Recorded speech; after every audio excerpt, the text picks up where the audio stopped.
Hi friends, నేను మీ త్రివేణి ఆంధ్ర రుచుల్లో ఈరోజు నేను మీకు బీరకాయ పచ్చడిని అయితే చూపించబోతున్నాను. ఈ బీరకాయ పచ్చడి వేడి వేడి అన్నంలో వేసుకొని తింటే భలే రుచిగా ఉంటుందండి. అది కూడా చాలా సింపుల్గా ప్రిపేర్ చేసుకోవచ్చు. అదిరిపోయే రుచితో ఎలా సింపుల్గా ప్రిపేర్ చేసుకోవాలో ఈరోజు నేను మీకు చూపించబోతున్నాను. చూసేయండి. ముందుగా అయితే నేను ఇక్కడ అరకిలో బీరకాయల్ని ఇలా ముక్కలుగా కట్ చేసుకున్నానండి. ఇలా కాస్త పొట్టు ఉన్నా కూడా పచ్చడికి ఏం కాదండి, బాగుంటుంది. ఇప్పుడు స్టవ్ మీద ఒక ప్యాన్ పెట్టుకొని ఒక 4 చెంచాల ఆయిల్ని అయితే వేసుకోవాలి.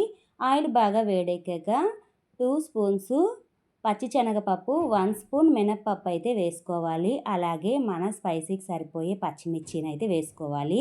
నేను ఇక్కడ 20 అయితే వేసుకున్నానండి. 20 పచ్చిమిరపకాయలను అయితే వేసి దీన్ని ఒకసారి ఫ్రై చేసుకోవాలి. ఇలా కాస్త ఫ్రై అయ్యాక ముందుగా కట్ చేసుకున్న బీరకాయ ముక్కలను అయితే వేసుకుంటున్నాను. బీరకాయ ముక్కల్ని వేశాక తాలింపులో కలిసేలాగా ఒకసారి కలుపుకోండి. ఇలా కలుపుకోండి. చాలా టేస్టీగా ఉంటుందండి. Simple process. పచ్చడి అయితే ఫస్ట్ టైమే అదరగొట్టేస్తాం, అంత బాగుంటుంది.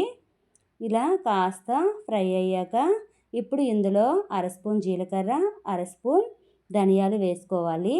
ఇప్పుడు కొద్దిగా వెల్లుల్లి రెమ్మలు వేసుకుంటున్నాను. ఒక 6-7 వెల్లుల్లి రెమ్మలు వేసుకుంటే సరిపోతుంది. ఇప్పుడు ఒకసారి వేయించుకోండి. ఇలా కాస్త వేగితే సరిపోతుంది. ఇప్పుడు చిటికెడు పసుపును వేసుకుంటున్నాను.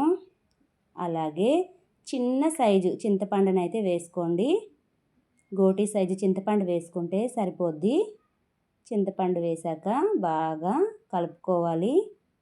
ఇప్పుడు మూత పెట్టి దీన్ని ఒక 2-3 నిమిషాలు మగ్గనిచ్చుకోవాలండి. మధ్య మధ్యలో మూత తీసి కలపాలి.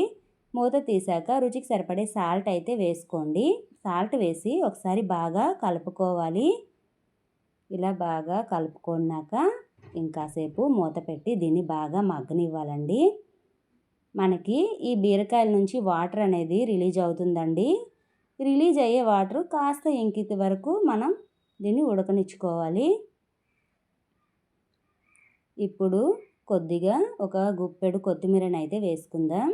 కొత్తిమీర వేసుకుంటే ఈ బీరకాయ పచ్చడి ఇంకా రుచిగా ఉంటుందండి. ఈ ప్రాసెస్లో మీరు ఇలా ఒక్కసారి ట్రై చేయండి, చాలా రుచిగా ఉంటుంది. చూడండి, మనకి కాస్త మగ్గాయి.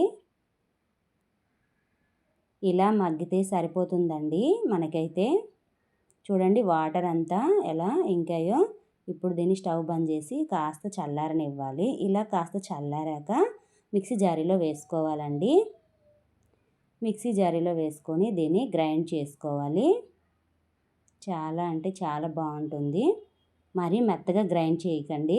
ఇలా మన వీడియో క్లిప్లో చూపించినట్టు కాస్త బరకగా, చూడండి మరీ మెత్తగా లేదు, కొంచెం బరకగా ఉండేటట్టు పట్టించుకోండి.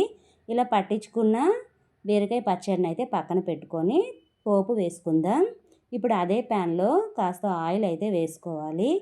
ఆయిల్ బాగా వేడెక్కాక 1 స్పూన్ పచ్చిశనగపప్పు, 1 స్పూన్ మినప్పప్పు, 1 స్పూన్ ఆవాలు, అలాగే 1/2 స్పూన్ జీలకర్రను అయితే వేసుకుంటున్నాను.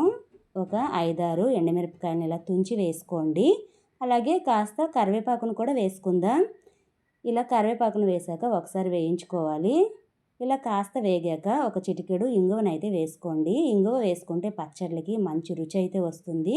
రుచితో పాటు మంచి సువాసన కూడా వస్తుందండి. ఇలా ఇంగువ వేసాక ఇలా బాగా వేయించుకోవాలి. పోపు అనేది మనకి ఇలా లైట్ గోల్డెన్ కలర్ అనేది వచ్చేయాలండి. ఎండుమిరపకాయలు అనేవి నల్లబడిపోవాలి. ఈ టైంలో మనం మిక్సీ వేసుకున్న బీరకాయ పచ్చడిని అయితే వేసుకుందాం. ఎప్పుడు కూడా పచ్చళ్ళకి అయితే మాత్రము తాలింపు తీసుకెళ్ళి పచ్చళ్ళు వేయకూడదండి. పచ్చడిని తాలింపులో వేసుకుంటే ఆ రుచి అలా ఉంటుంది. తాలింపులో వేసాక బీరకాయ పచ్చడిని తాలింపులో కలిసేలాగా బాగా కలుపుకోవాలి. ఇలా బాగా కలుపుకోండి. మంచి వాసన అయితే వస్తుందండి.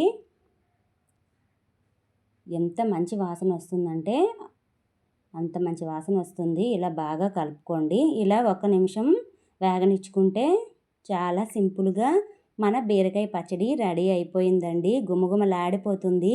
వేడి వేడి అన్నంలో వేసుకొని తింటే అదిరిపోద్ది.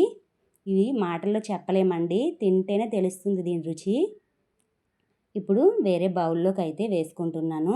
చూసారు కదా ఫ్రెండ్స్, చాలా సింపుల్గా మన బీరకాయ పచ్చడి రెడీ అయిపోయింది. మీరు కూడా ఒకసారి ట్రై చేయండి, తింటే వదిలిపెట్టరు, అంత రుచిగా ఉంటుంది. ఈ సింపుల్ ప్రాసెస్లో ట్రై చేయండి ఫ్రెండ్స్. నా వీడియో మీకు నచ్చితే చిన్న లైక్ ఇచ్చి సబ్స్క్రైబ్ చేసుకోండి. Thank you friends, thank you for watching.